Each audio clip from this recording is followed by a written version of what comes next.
Bolsonaro vai voltar, a possível volta de Bolsonaro ao Brasil. Ele está aqui na Flórida, onde eu estou, em Orlando. Em entrevista ao The Wall Street Journal, o Bolsonaro afirmou que volta ao Brasil em março, quer dizer, daqui a um pouco mais de 10 dias, né?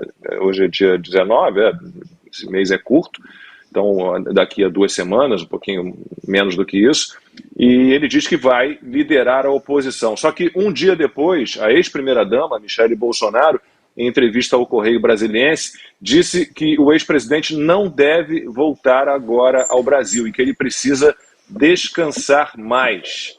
Bom, a gente tem duas perguntas nessa pauta, né? Não sei quem vai se arriscar a dar opinião sobre isso, mas, Constantino, o Bolsonaro, primeiro, deve voltar ao Brasil, na sua opinião? Lacombe, é difícil, porque está muito claro já que o sistema não vai tolerar o Bolsonaro líder da oposição e eventualmente candidato daqui para frente. Então, ou ele vai ficar inelegível, que já tem até jornalista aí da Folha de São Paulo, amiga do Dirceu, dizendo que é essa a sentença do STF, né? O Brasil trata com muita naturalidade, né? Antecipação de voto no Supremo, ou se ele continuar ousado e ficar fazendo motociata, viagem por aí e tudo, vão acabar prendendo ele. Está meio claro isso para muita gente, né? O sistema não vai tolerar Bolsonaro líder de oposição e candidato. Então eu acho que ele vai ter que pesar isso. Agora, eu vou fazer uma outra análise aqui que vai incomodar uma parte da nossa audiência, porque eu e Ana Paula aqui, sempre atentos aos Estados Unidos, a gente tem, digamos assim, uma palhinha sempre do futuro brasileiro, né? Eu, particularmente, acho que o Bolsonaro foi o melhor presidente que o Brasil teve, se não dois, né? Tentou acertar com muita coisa, fez essa equipe técnica e tudo, mas o momento passou, deu no que deu. O resultado é esse, né? A reação do sistema foi tão violenta e tudo, que aconteceu o que aconteceu e teve uma franja do movimento em nome do bolsonarismo que extrapolou e tudo mais. Eu acho que o Bolsonaro, líder de oposição no Brasil hoje, vai ser uma figura tóxica. É muito análogo ao que eu vejo com o Trump aqui nos Estados Unidos. Eu, particularmente, prefiro que o Ron DeSantis seja o líder da oposição ao governo Joe Biden, talvez numa chapa junto com Nikki Haley, que já está se colocando como candidata. Eu acho que essa chapa tem mais chance do que o Trump voltar à cena. É muito cômodo para os democratas competirem contra o Trump e ficarem lembrando do 6 de janeiro, invasão do Capitólio, blá blá blá, tweets, malvadão. Ele fez o que tinha que fazer. Ele peitou o sistema e o resultado foi o que a gente viu. Então, eu acho que a direita brasileira, que é muito maior do que o bolsonarismo, ela vai ter que se readaptar, se reinventar, criar novas lideranças, talvez com um perfil mais moderado na forma, né? E vai se adaptar à realidade do Brasil. Se for o Jair Bolsonaro, é tudo que uma parte da oposição mais quer. Ana, então, as mesmas perguntas para você, em seguida ao Paulo. Bolsonaro deve voltar ao Brasil e ele, voltando, será o líder da oposição? Lacombe, eu acho que o Bolsonaro voltando, muita gente fala, Bolsonaro vai ser preso. Eu acho que não. O Bolsonaro preso no Brasil, ele acaba se tornando uma força muito maior ainda, né? Porque aí você estabelece que existe essa perseguição, sim, que todos nós estamos vendo. A jornalistas, a cidadãos, a políticos, né, parlamentares. E eu acredito também que o caminho a seguir aí é de tentar torná-lo inelegível, assim como até hoje estão tentando aqui, como Constantino disse, nós estamos 2 anos na frente aqui no futuro nos Estados Unidos. Ainda existem essas tentativas de tornar o Donald Trump inelegível, porque ele tem uma força ali, o trumpismo, digamos assim, que é 35% mais ou menos, hoje eles calculam, da base eleitoral do Partido Republicano, hoje votaria no Donald Trump.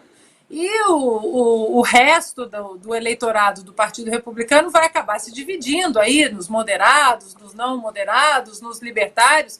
O Partido Republicano aqui nos Estados Unidos, ele tem uma sombrinha que ele abriga conservadores, liberais, libertários, até alguns sociais-democratas, né, que gostam de menos Estado, menos interferência na vida das pessoas, eles votam ali, muitos independentes votam mais com o Partido republicano, até porque o Partido Democrata hoje ele está totalmente desfigurado, não é o partido nem sequer de Bill Clinton mais, hoje é um partido do Boulos, por exemplo, versão Yankee aqui nos Estados Unidos. Mas a força que o presidente Bolsonaro tem, eu acho que ela agora ela já independe se ele está no Brasil ou não, porque eu acho que as pessoas elas adquiriram uma vontade de entender de política, de falar de política, de saber o que é a escola de Frankfurt, de saber o que o Olavo acharia, de quem é Roberto Campos. Meu Deus, essa entrevista do Roberto Campos, não sabia que ele era o avô do atual presidente do Banco Central. As pessoas estão famintas em relação a isso, apesar do estresse, apesar do desgaste da eleição passada, do próprio 8 de janeiro, né? Todo mundo muito nervoso com todo o contexto injusto que foi essa eleição, as pessoas agora estão com uma liberdade intelectual. Eu acho que esse é o grande problema, o grande horror para a oposição hoje, a liberdade intelectual das pessoas, né? Porque até o ano passado nós falávamos, o presidente Bolsonaro, uma hora ele vai passar, se é 2023, se é 2026, mas o que foi construído nos últimos 4 anos, essa força, existem pessoas muito capacitadas até dentro do Congresso, tem o Marcel Van Hatten, tem até eu estou vendo agora, conversando até bastante com o presidente do Novo, o Eduardo Ribeiro, que tem uma visão totalmente diferente daquela de João Amoedo. Ele está pensando em incorporar o Novo como um partido republicano que abriga conservadores, liberais, libertários, uma forma da direita parar de bater boca, né, em público, porque, de uma certa forma, apesar do amadurecimento, isso até jogo para vocês, finalizando o meu comentário, apesar do amadurecimento da direita no Brasil, ainda existe uma corrente no Brasil de que a direita tem que ter um pensamento único. E a direita forte nos Estados Unidos não tem um pensamento único. Ela tem pilares comuns que são muito bem estabelecidos e divididos entre essas forças na direita.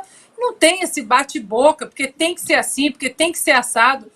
Acho que a gente tem que usar de todas as forças que nós temos. Eu estava falando essa semana, por exemplo, no Sem Filtro, nós, na direita, nós devíamos ter um Randolfo Rodrigues, que vai lá e vai judicializar tudo, vai ficar batendo na porta do STF. Ai, Ana, mas não vai dar nada. Não tem problema, mas vamos perturbar, ficar judicializando tudo, papel, porque alguma resposta vai ter que vir. Então, eu acho que existe um crescimento, sim, já muito bem estabelecido nos últimos 4 anos e uma boa margem para a gente continuar essa maturidade política. E eu acho que o presidente Bolsonaro, ele continua sendo uma das boas lideranças, independentemente se ele vai querer se eleger a um outro, né, com outro cargo aí, seja no Congresso ou até a presidência da República. Paulo, e você, que caminhos você enxerga para os liberais, para os conservadores politicamente aqui no Brasil, como organização partidária, como lideranças? Olha, as organizações partidárias são fundamentais. Sem elas, a gente não consegue fazer a política institucional. Então, é bom que o Partido Novo se organize e é bom que o PL se consolide como um partido de oposição e também um partido de direita. O PL ele tinha um histórico, era um partido muito mais pragmático, hoje ele tem quadros bastante ideológicos e em número significativo, então o navio está tomando uma outra direção. Não se dá cavalo de pau em navio. Então não adianta exigir do PL uma postura 100% como do Partido Republicano nos Estados Unidos. Esse é um processo e ele está em curso, tem que ser muito bem conduzido. O presidente Bolsonaro tem um papel nisso. Ele é uma referência dessa nova força que está dentro do PL. Então, ele tem que exercer esse papel, essa influência, essa referência, para que esse partido não venha a perder direção, perder o rumo, é melhor dizer. Agora, sobre a sua volta ou não, eu entendo que não é o momento dele voltar. E não tenho nenhum problema em dizer isso publicamente. Por quê? O que derrotou o Bolsonaro? descrever a força que derrotou o Bolsonaro. É a união da esquerda, mídia tradicional e poder judiciário. Isso teve a força suficiente para derrotar o presidente Bolsonaro e perseguir os seus aliados e o próprio presidente. E isso está montado ainda. Esse aparato está montado. Permitiu-se a esta força revogar, inclusive, a Constituição para avançar contra este grupo político-social. É isso que está em curso aqui. E o Bolsonaro ainda pode vir a sofrer consequências disso. Então, o momento é de apostar na ruptura, ou pelo menos na provocação de ranhuras dessa estrutura. E se o Bolsonaro volta agora, a discussão nacional não vai ser sobre o governo do PT, que é uma parte dessa estrutura. A discussão nacional vai ser sobre o Bolsonaro. E o governo do PT passa incólume. E o Bolsonaro vai gerar novamente a união de todas essas forças contra ele. Então eu entendo que o momento agora do Bolsonaro é aguardar um pouco mais. Ele pode exercer a sua influência no seu grupo político, de onde ele está, em segurança, inclusive, deixar que as besteiras do PT sejam discutidas na sociedade, na grande mídia, porque nem a grande mídia vai conseguir negar. As televisões, os jornais já estão perdendo anunciantes, porque a desconfiança causada pelo governo do PT faz com que as empresas venham a reter o seu investimento em comunicação, que é o mais fácil de reter, porque não demite ninguém, né? Você apenas segura o dinheiro. Então isso já está acontecendo. Então tem que deixar esse pessoal se desgastar um pouco mais, a oposição parlamentar trabalhar bem na Câmara, como vem trabalhando nesses últimos dias. Estou gostando muito do que eu estou vendo, pessoal com discurso alinhado, fazendo ativismo judicial, aí sim esse do bom sentido, tá? Acionando os órgãos de controle, os órgãos de investigação, que isso vai tirando a energia do inimigo. A esquerda fez isso muito bem e travou o governo. E o Bolsonaro se preserva e depois pode até se apresentar como solução para um país aí sim com uma sanidade suficiente para discutir os seus reais problemas, e não nesse estágio atual que é de uma insanidade de difícil descrição, inclusive. Esse ponto eu concordo muito com o Paulo Lacombe. Eu acho que a volta do presidente Bolsonaro não é nem em relação se vai ser preso ou se vai se tornar inelegível, mas com certeza absoluta a imprensa vai pegar a volta dele, vai ser a única coisa nos jornais. A economia vai ser empurrada para debaixo do tapete, os casos de corrupção, o ministro que fez estrada perto da sua fazenda, ninguém já fala nisso. Com o presidente Bolsonaro no Brasil, aí que não vão falar mesmo. Miliciano. Agora, é curioso isso, né? Porque o Lula e o PT e a mídia vão ficar 4 anos, se durarem tanto, se o projeto Alckmin não atropelar isso aí, e essas ranhuras ou rachaduras dentro desse sistema de união que o Paulo escreveu muito bem, que é também a aposta que eu e muitos outros temos, né, de que eles se uniram para eliminar Bolsonaro, mas eles têm diferenças essenciais em alguns casos. Eles vão ficar falando de Bolsonaro 4 anos, né? Já fazem isso. Aí vai ter análises como aquela da Miriam Leitão, né, de que os 45 primeiros dias de governo foram ótimos, porque o Brasil salvou a democracia. Quanto tempo mais uma militante comunista aguenta com essa narrativa? Se o Bolsonaro voltar, é tudo que uma pessoa dessas quer, né? Então eu concordo com essa análise do Paulo também. Deixa a turma do sistema e do PT começarem a se bicar um pouquinho, que isso vai ser bom para o país. Você citou a Miriam Leitão, tem um vídeo circulando também da Mônica Waldvogel, que é muito engraçado. Ela fica tentando buscar, né, as boas ações do governo nesses 40 e fica horas assim, e também aquilo, e também aquilo, e ninguém ajuda, porque ninguém tem o que oferecer como boa ação do governo. Chega a ser risível, infelizmente é risível, a gente ri, mas a gente no fundo sabe que a desgraça está montada.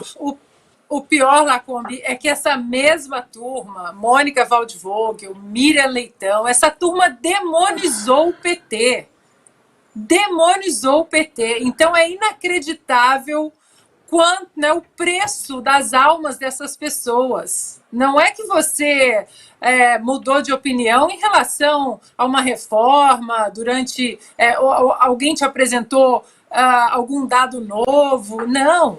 Pessoas que demonizaram o PT durante anos. para empurrar o PSDB para o poder, na verdade, para empurrar o projeto de poder do PSDB. E como esse não, né, no meio do caminho tinha um Jair Bolsonaro, né, tinha um Jair Bolsonaro no meio do caminho, agora você simplesmente fingir que nunca demonizou o PT é inacreditável. Mas, Ana, era mútuo, né? Bom, primeiro o próprio Alckmin, né, disse que o ladrão queria voltar à cena do crime. Mas era mútuo. Em relação a Miriam Leitão, por exemplo, o Lula disse 5 anos atrás que essa aí não acerta uma. Então a gente sempre acredita em ambos, né? Quando um fala mal do outro. A Miriam Leitão não acerta uma mesmo. E hoje está elogiando o Lula, dizendo que foi uma maravilha os primeiros 45 dias do governo. Eu fico imaginando o que passa na cabeça... Paulo. Viu, rapidinho, Lacombe, eu fico imaginando o que passa na cabeça dos apresentadores do jornalismo da EBC. Que o cara olha a Globo e fala, como é que eu vou concorrer com isso aí? Eu não consigo. E esse papel é EBC. Né? Muito difícil a vida desse